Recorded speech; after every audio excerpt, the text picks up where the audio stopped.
Welcome back, guys. Spoken Podcast. I am Gareth. This is episode 3 of season 2. I'm here today with Paul Valentine, who has many labels, which we will talk about, but mainly the ones which we'll kind of cross over today. Obviously, Cutthroat, Zexa, Barber Expo, and also Barber brands as well, as you can see by this fabulous range behind us, which we run at the college at the moment. We're up in Brisbane today. But Paul, how are you, mate? I'm very good, thanks, buddy. How are you, mate? I'm good, mate. I'm good. We have our, I have my delicious hot chocolate that Paul has bought for me, which he has, let's just say he was very kind about. Well, you're going off the coffee, mate, but you're going to the hot chocolates. I'm trying to see the connection, but anyway. It's even worse. There you go. It's even worse, but there you go. It's good times. I'm 3 weeks off coffee, in case anyone's like, what the hell is he doing? So, all right, Paul, tell us your top 5 favorite songs, right? And I've put you on the spot, literally. You have top 5 favorite songs. Okay, well, I'm a bit of a grunge head. So, Pearl Jam Black, Pearl Jam 10, Pearl Jam Alive. They were my 3. Oh, geez, Jeremy's in there too. I like Shimmer from Fuel. Yeah, cool. Great song. And pretty much the back catalogue of Nirvana as well. Yeah, that's awesome. But in my top 5, I'd have to probably say Stairway to Heaven from Led Zeppelin too. That's Unreal. just an epic song. So have you seen Pearl Jam live? I have seen Pearl Jam live twice, and absolutely amazing concerts. Can't wait to see them again if they ever get back down here. So you're a bit of a gig nerd, I'm gonna call it a gig nerd. When we caught up on the Gold Coast and you were like, oh, I'm gonna see this, I'm gonna see that, they're coming over there, I was like, I love that, because I used to be like that and I've really gone away from it, but I love music, hence the shit tattoos on my legs. Cool, man. But yeah, it's I love that. I think that's really cool about you. It's like, I know it's funny, we had this conversation, when was this, a couple of weeks ago, I think, about like obviously our Instagrams, and it's not about us. Absolutely. It's not about us at all, but I think this kind of like shakes it up a little bit and kind of puts you across as, shit, I never thought Paul would have been interested in that. You know what I mean? And it's like, it's crazy because I've said some of the songs that I've been interested in and people are like, what the fuck? Yeah. You know Who is that? Yeah, what is that? They're you like, weirdo. who the fuck's that guy? So, yeah, so it's been very interesting, but that's one of the reasons why we kind of break it up at the start. Anyway, so tell us about yourself, mate. How did it all begin? Obviously, it's not an Australian accent. No, I'm a Kiwi. Kia kaha, kia ora, all my bros. I love it. I miss New Zealand. I still call New Zealand home. Haven't been back since February 2019, actually. So it's been a while, but we need to get back over. But I've been residing here in Australia now for about 10 years, actually, Unreal. funnily enough. Actually came over with work in a different industry. So I moved over here with Michael Hill Jewelers. So I was running the South Island of New Zealand and Wellington for them, and then got asked to move to Australia. So moved over here, ran Victoria, then moved to Sydney, ran New South Wales, and then I became general manager and ran half of the country then at that stage. So I've had a lot of experience in retail, in business management, sales management, managing KPIs, of course, which incorporates all of those things. And funnily enough, a lot of that needs to filter across into the barber industry. And I'm starting 100%. To see a little bit of that come through, which is really exciting. But that's a whole other story.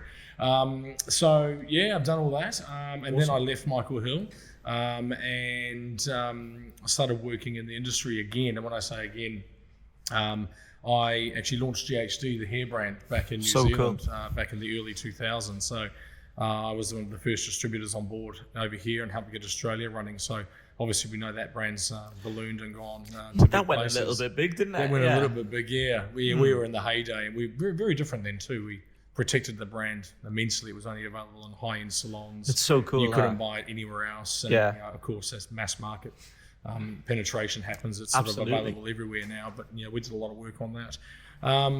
And then, so anyway, back to over here in Australia, and then I actually started working at Tommy Guns. I was there for about 6 months, and then I met David from Barber Brands International, and ended up moving across to them. So I got back into the industry that way. In the barbering side versus hairdressing, so there were some significant differences, but a very cool industry to be part of. I was going to say that was one of the things I wanted to ask, because obviously I don't think many people would know about the GHD. With yourself. No, I don't normally promote it very much. Exactly, which is like But I think that's a fucking huge brand, which I would be like, that would be one of the major things I'd be going like, yeah, I did. Like, I really helped with that. So what was, at that time, was there any, I mean, at the moment, there's a lot of crossover from barbering to hairdressing. I think it's really starting to blend at Absolutely. the moment. Yeah. Was there anything at the time, or was it, as what I can remember, where it was literally completely different? Neither industry kind of wanted a bar of anything. So yeah, it was in 2003, if I recall. Yes, 2003. So I was very new and young and naive, actually. Yeah. Very naive about the industry and what it was doing. I remember just even kicking it off. I had one iron from the UK. It had an adapter plug on it because it didn't have a New Zealand plug. It had a UK plug just stuck in it. And I remember parking my clapped out four-wheel drive around the corner of Ponsonby Road, and then dressing nicely, and then just walking the streets, knocking on hairdressing salons, and then saying, "Hey, look, do you mind if I just take 2 minutes of your time to show you this?" And plugging it in, heating it up in 30 seconds, and everyone went, "Oh my god, it heats up in 30 seconds! Oh my god!" And then next thing you know, you're passing it through the hair and doing it. So it was a really interesting way to get it going, but I had to beat the streets to do it. Absolutely.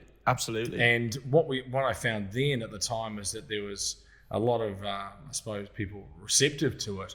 But then I dropped the price and said, well, these are going to retail for 350 New Zealand dollars, which is like 3 times what anyone had ever paid before. Absolutely. Their faces would drop. But hey, the rest is a very successful story of people wanting it and top-end salons taking it. But it was a really interesting integration into the industry. And at that stage too, when you're looking back, barbering was very separate. I remember the Seville's Academy, and Paul Seville, who owns Seville's over there, he had a few barbershops just sort of kicking off. Typical Paul Seville, probably just a bit ahead of his time with those types of things. Yeah. But very, very hairdresser focused, And what we're seeing now, of course, is, like you said, massive integration of the two. And I think it's really important. I think some of the best barbers that I have seen are people who have come from a hairdressing background. Yeah, I agree. Who've then moved into barbering with a passion. They know how to use scissors. They know how to retail. They know how to talk to customers. Exactly. They get a different professional skill set than moving into the barbering world. And that's where the barbering industry has masses of opportunity to up the game. Absolutely. And improve the experience for apprentices and for current people in the industry now. Yeah, I mean, it's very interesting that you mentioned, obviously, we speak about the products all of the time. Like, I remember Mum saying, like, her first 2 years of an apprenticeship was basically all KPIs of like, well, this has to go by the end of the week, make it happen. Absolutely. And bearing in mind, everything was black and white back then when Mum was doing an apprenticeship. But a long time ago, But it was time ago. I know, a long time ago. I shouldn't say that because she'll kill me for saying that. But it was, Mum, sorry.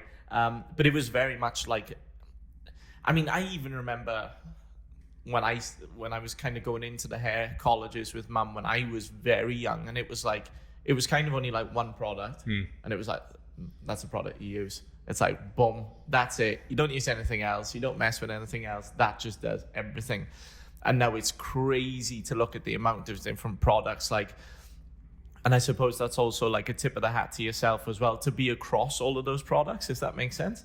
Like, instead of just, I mean, it's very rare for us as an academy to bring on product, like I said to you from the start, but it's been really cool to have, like, you've actually recommended the ranges to us and kind of been like, well, look, totally agree. There's no point you having 50,000 bottles of something.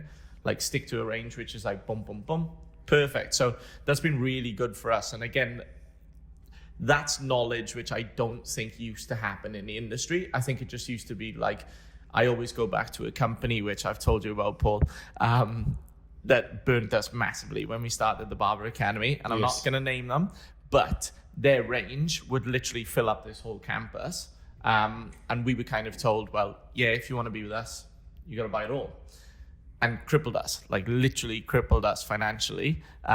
So it's really good to have some people in this industry who actually care about the industry. Yeah, look, it's a really interesting point, and I think that's almost a hairdressing mentality. I know my experience in it. Still today, if you want to sign up, you have to sign up to X amount of package, X amount of products, versus whether or not only 3 or 4 of those 20 products actually sell for you. Yeah. Look, I get it from a brand perspective about representation and marketing of their products, but the other side of the coin is, and I'm always, even when I was with GHD, I used to say this, if it wasn't for our customers, we wouldn't even have a brand. Yeah, exactly. And I think that gets lost on so many different businesses out there in market. If it wasn't for the likes of yourselves and the barber shops and hairdressers out there who take a punt on your products or get behind it, they don't exist.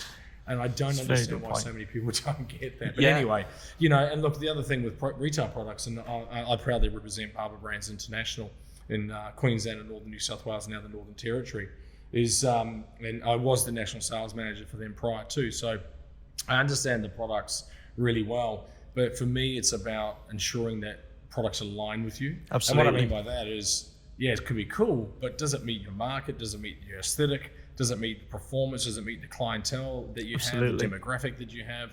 And so Barber Brands is actually quite fortunate in the sense that it's got an array of products across different categories that can tailor and suit those needs. Yeah. And even with you, when we discussed it, I needed you to feel comfortable with what you were going to take on board. Because this is the generation of new barbers coming through, and this is what the products they're getting exposed to. Yeah. It's really powerful.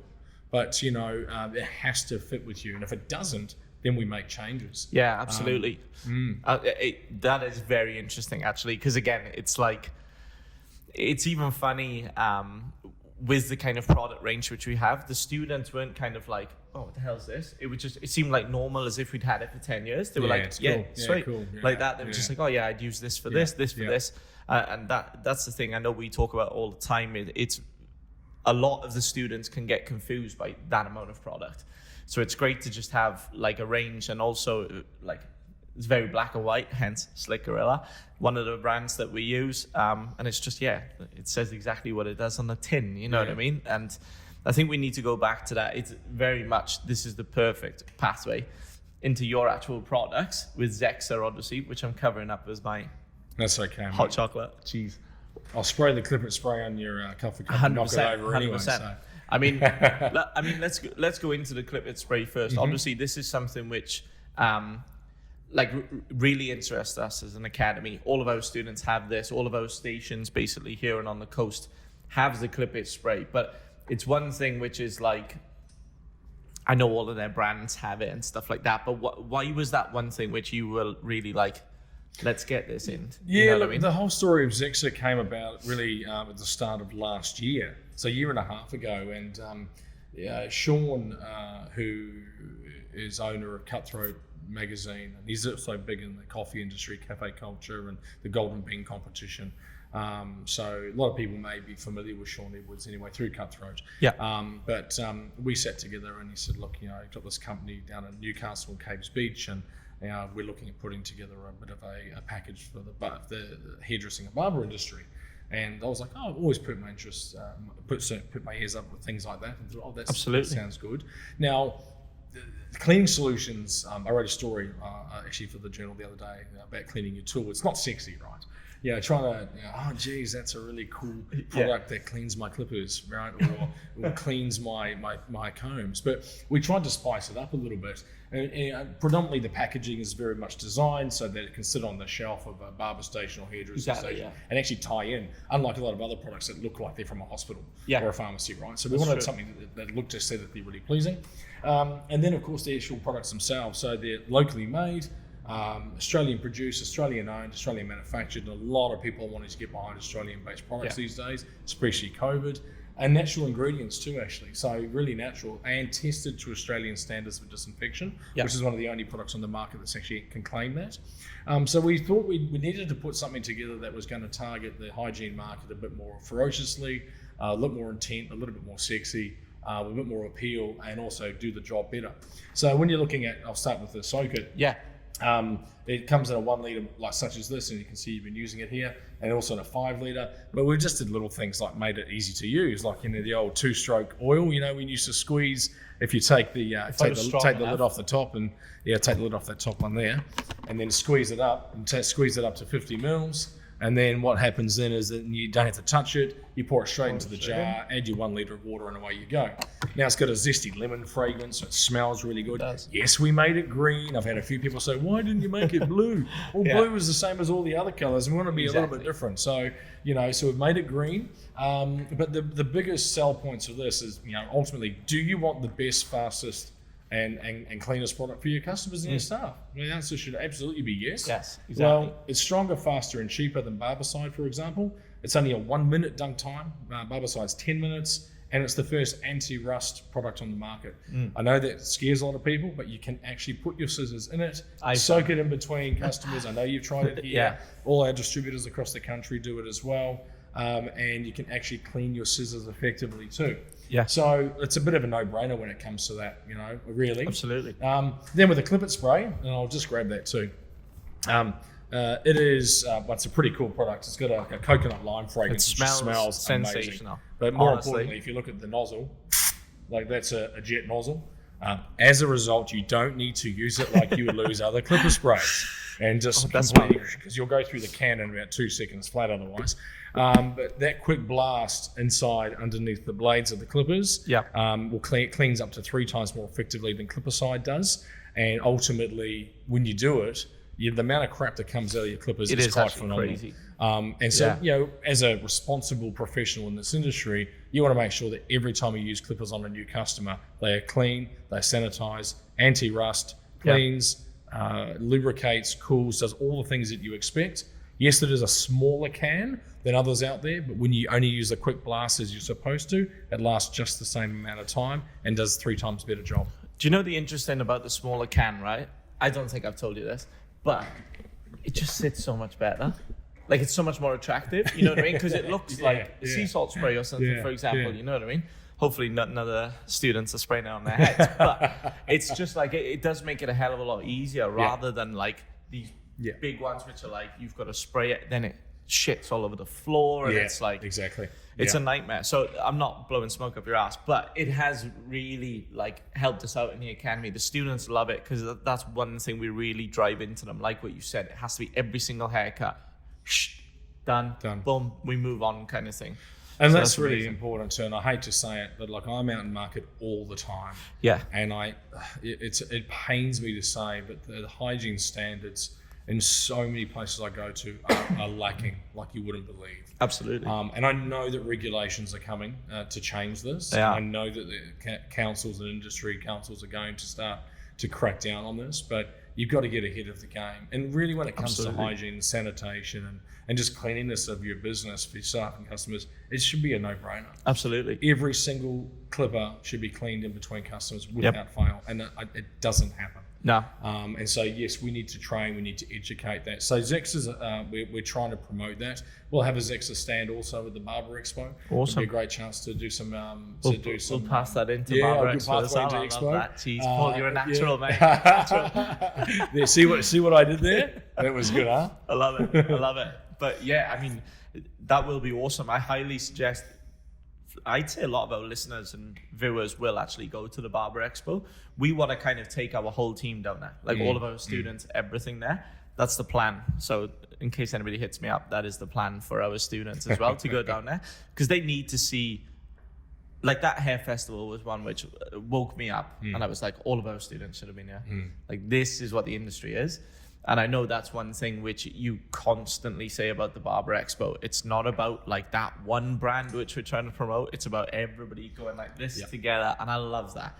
I love that so much. So yeah. Oh, and I mean that wholeheartedly. Yes, I represent barber brands and I love their products, but I also, promote other brands. Yeah. I mean, do no benefit of my own. If I see another product that speak to a customer and I think another brand that we don't have is better, I'll promote that. Absolutely. Because I'm there for the benefit of that customer, and I want to make sure that they get what they want. Yeah. And when it comes to Expo too, I want everybody there. I want all the big brands there. I don't want there to be, I'm not going to go there because they're going. I don't want any of that, because what that means is it just becomes about them.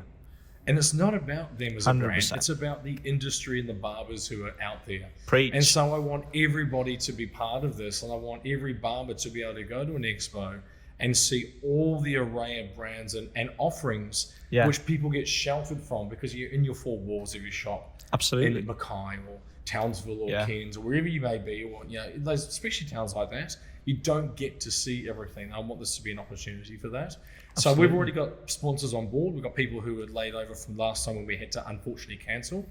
We've got new interest already coming through, and there'll be, they're going to have bands. We'll have beer there. We'll have coffee. So cool. We'll have food trucks. There's going to be peripheral sort of offerings too for signage and things like that. Love it. We're going to have obviously brands. We have education. A lot of people are keen on looking at some education space there too. Barber Brands International Barber of the Year competition. Barber Brands is the sponsor of that event again this year or next year. So that'll be running, next year. That'll be running in the background on the Sunday. So the heats through to the finals. There'll be a senior division in that, and you must be Cert 3 qualified to enter. Awesome. And I know that most people agree with that, but I know that's probably going to shake a few people up. Yeah. So if you're not Cert 3 qualified and you want to enter in and you want to be taken seriously, go to the likes of yourselves. We'll put a link. And get your record of prior learning. There's many different ways that you can actually get yourself qualified. And because we need to take weight and really put stock and weight behind what that ticket and what that qualification means. Absolutely. And then there's going to be an apprentice division as well, which I think would be really cool for those who want to break out and really want to try. Because this is live on stage, 30 minutes in front of a bunch of people under lights, very different setting to photographic work or anything that you're applying in, even 100%. Though you'll do that initially to get into the finals. So really exciting times. Down in Newcastle, a lot of people have said, why not Brisbane or Sydney? Look, I understand that and we understand that, but we can't please everybody where it's going to be. Newcastle's really a really quick flight in from Brisbane and also quick drive up or even a flight from Sydney and other places. It's an amazing town. If you haven't been there before, you will love it. The nightlife, the beaches, the surf, the restaurants, the cafes, it's a great place. And the exhibition centre is a really cool venue for it too. So we're really pumped. We've made it for March next year because there's lots of time for people to plan, including us, to get the whole thing up and running the way we want it to and really make the impact we're going to. So that's exciting awesome. Times. We will also we'll put the link to the Barber Expo and stuff like that in here as well. But I think it's so crucial for our industry to have something like that. We've missed that. Was it 2017? 2019. 19. Yeah, it's my garage. Cool venue. Awesome. Yeah, I'd love to get back there again too, actually. We really would. So, but we've got plans to even take the expo overseas. Exactly. Through all the contacts we've got in the US and places like that too. I think it's just such a great industry event. So very excited. So super cool. It's exciting, and that's part of Cutthroat. So people that get on board with the sponsorship of that too. We'll get pages inside the Cutthroat Journal because we're going to do another printed version of that at the end of this year, as well as our online magazine that we have now on our online website. So we are on the online one. Yes, it's really cool. On the last online one, just so you know, guys. Yes, so we'll put that link in as well, just so people can do it. Because I think it's very interesting, right, Paul? I love reading stuff online.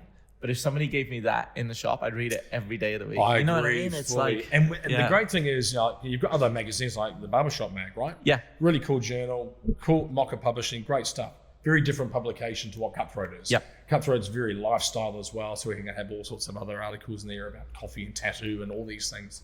But I also want it to be something that can sit on your coffee table or your bench while you're waiting, or your couches, where a customer can pick it up and read it and actually get some intrigue out of it and understand it too. So it's trade focused, but it's also sort of out there a bit more too. Yeah, that's cool. I love that about a client could read it. It doesn't have to be, are you a barber? No, but don't read that. You know what I mean? I really like that. It's cool. And it is a very just looking at the kind of the pictures there, it's I'd read that. Yeah, look, Cutthroat have been on hiatus for the last couple of years through COVID. Yep. And to be honest, printed publications are not a very profitable exercise at all.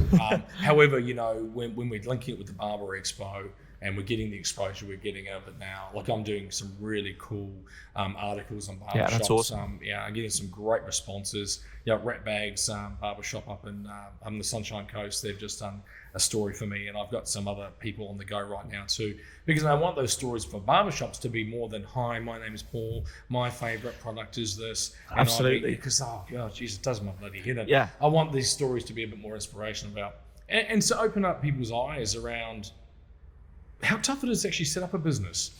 The industry, the barber industry, has this unbelievable obsession with everyone in order to be successful, must have their own barbershop. Yeah. And I can't disagree with that more, because 100%. not everyone's cut out to run their own business. Yeah. It's just a fact. It's a fact.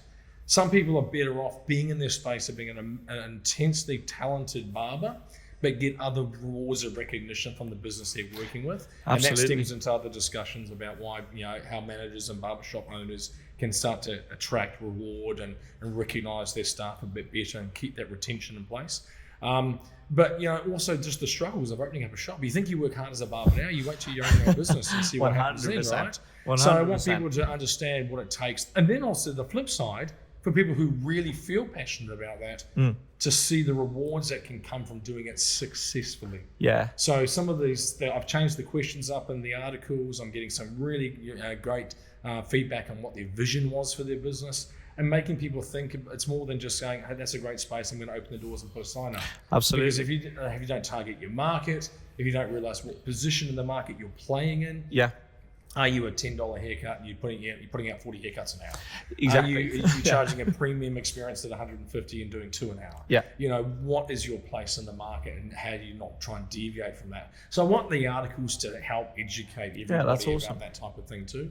So anyway, I I love can talk all day about that sort of stuff. I know, which is a good thing and a bad thing, because I'm like, we are trying to trim the podcast, but I talk shit constantly, so it's like that's why we get along, Paul. You know what I mean? Yeah, bro. I mean, so what's the I don't like saying goals, but what's the next step for you, Paul, both personally and we should congratulate Paul as well. Just had a little bub again, so which is amazing. Nah, he's beautiful. He is absolutely beautiful. Yeah, he is. Boy Hendrix, cute as hell. He is so cute. I know, which is great. Puts the pressure on me, but there you go. Watch out, Lani. Watch out. I know, no Lani. No. But yeah, I mean, what's the the next step, Paul? Is it obviously we know about the brands which you're kind of working with, aligning yourself and working on as well. What's the plan of action? I don't like saying for the next 12 months, but what's some kind of things you want to tick off the list? Yeah, look, what's your 5-year goal? I know I've just asked those questions exactly years ago when I was an interviewer, and I sort of worked out that they're not actually a good question to ask. It's just absolute shit today. I know, but exactly. I love what I do. I love this industry, and I'm really passionate about helping to transform it.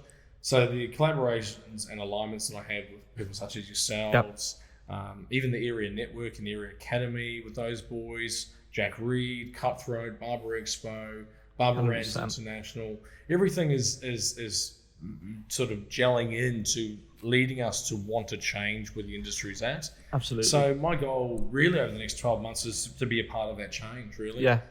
Through an education and shop, to education online, to having expos and events and other events around the country too, which we haven't discussed, which I want to do to help bring the industry together, because that networking and collaboration needs to continue. Yeah, absolutely. At the moment, there is still a divide. There are those who are ignorant, arrogant, and egotistical towards how they look at that. And I don't mean to be, I'm sitting there pointing fingers, but you can see it. And then you see the other side of it, where it's all about networking, collaboration, and joining forces to make this industry better. And that's what I'm excited about. So that's for me professionally what I want to be part of. Personally, that affects my personal life anyway. And of course, getting to see all these amazing people in the industry that are out there, and telling their stories and getting behind them and helping to change that landscape, really. That's for me. I love it. That is literally the perfect thing to end on. Again, what Paul's just said is that's literally why we kind of collaborated in the first place. You know what I mean? Because it's like we have these people around us who want to do that. The more people we can get on board, the easier it's going to be, you know what I mean? And the more change we can make. So we're not saying the industry's fucked or anything like that. It's just we want to make it better for everyone. Absolutely. And I think it's really hard to get that across, because a lot of people will go, he's only doing that for his brand, or he's only doing it to make more money. And it's like, literally, isn't it? If we were doing it to make more money, we'd be cutting a lot more costs. But it's like we want to make this a lot better. Like the prime example, which we didn't really speak about, was the social media post, which you put up yesterday, which I thought was really I don't know if big's the right word of you to do, but to be like, this needs to be addressed. You know what I mean? Whereas a lot of people would have gone, oh, fuck that. I'll just hide Yeah, that. well, funny enough you say that, because I actually thought twice about posting it. Yeah. I thought, you know what, I've had enough conversations with people like yourselves and all these different barbershop owners out there, and I hear it every single day. I can't get enough stuff. The barbers I'm getting are asking incredible amounts of wages. They're not performing for me. We have to address it. Yeah. We're going to, why the barbers and feel like they can behave like that. Yeah. Yeah. How we don't make it acceptable in the industry, but what we need to do to fix it behind the scenes. Exactly. In schools like yourself, we got a very clear vision of what you want. You will not sign someone off who's not ready. Yeah. Because that has an intense impact on a barbershop. 100%. Board if they can't immediately hit the floor and make an impact. Yeah. And unfortunately, we're seeing too many barbers get Cert 3 qualified who've only done 3 or 4 live cuts. Yeah. And then they go into a shop and they have to have 2 or 3 months of retraining through that shop to learn how to cut a hair. Absolutely. We have some massive issues. Yeah. And that stems from a whole lot. And then there's the cultural aspect too, where I even said on my post yesterday, I heard a barber saying, I don't do kids here. I mean, holy I know. What do you mean you don't do kids here? Yeah. Do you think you get a choice? but obviously we are allowing that to happen. Yeah. So that's a problem. But a barber who feels that they can even say that. Yeah. It just blows my mind. Absolutely. Because in any other industry, that sort of behavior you would not be tolerated in a heartbeat. 100%. So we've an amazing industry. We transform people's lives. We make them feel good. We make cool, old dads feel cool again when they walk out. Yeah. We make that young teenager have the courage to go up to the girl he likes and speak to her. Yeah. That's what a cool haircut does. And so we are so much more than that. And I think we need to start educating from the ground level up, and including existing people, how we transform our culture across the industry. And that is a massive task. But bit by bit, collaboration by collaboration, the right people together, we start to get that message through. Yeah. So yesterday's post was really interesting, and the feedback I got was like, wow, it's definitely out there. And a lot of people have reposted it. And a lot of people have said we need to discuss this more. 100%. So, that's exciting, man. But thanks for your time today. I love it, mate. Thank you for your time. I know you're a very busy man, so it's awesome. And we get to catch up for, non-coffee, but hot chockies, Mate. I can feel it going straight to my hips. Cream puff. Jesus. I know. Thank you very much, guys. Thank you for listening. Thanks, How can we guys. find you, Paul? How can we find you? Okay. So best Paul_Tarracona brand agency. And Instagram. We'll put that up as well, just in case you're like shit. And then Sales Tarracona, Tarakona, salestarracona@gmail.com. Yep. You can also go onto the Cutthroat website, which is www.thecutthroatjournal.com.au. Awesome. And go from there too. Zexa's page? Zexa.com.au. Unreal. As well. Perfect. And you can go through Cutthroat for that too. Love we're it. doing some amazing starter packs and promotions through the Cutthroat Journal for Zexa. Barber Brands International, also a distributor for the brand as well. Awesome. So you can hit them up as well, or me up for any pricing on that too. But you should get behind the Zexa brand. It's a bit of a no-brainer. You've got the best cleaning products in the market in your shop. Jump on it. Absolutely. I mean, just as a quick, if there are any shops out there looking to change products or anything like that, hit Paul up. It doesn't mean you have to go with Paul. It just means at least you'll get an opinion on the products which Barber Brands have, what Paul offers and stuff like that. It really helped us out a lot. And I'm not just saying that because you hear Paul like that. That did because it's very easy to bash us because we're an academy. People think we make millions. Again, we don't. But it's nice to have somebody to be like, it's just relatable and go, no, that's not going to work. Yeah. This will be really cool. We can do this, and this. So it's been great, mate. So thank you so much, guys. Problem, thank you again for watching, listening, whatever. Give us a like, give us a follow, give us a subscribe. I'll chat to you all soon. Thanks, team. Thanks, bro. Give me my space, I'm in my pride. I was a prisoner, all of the mind. Now I'm a traveler.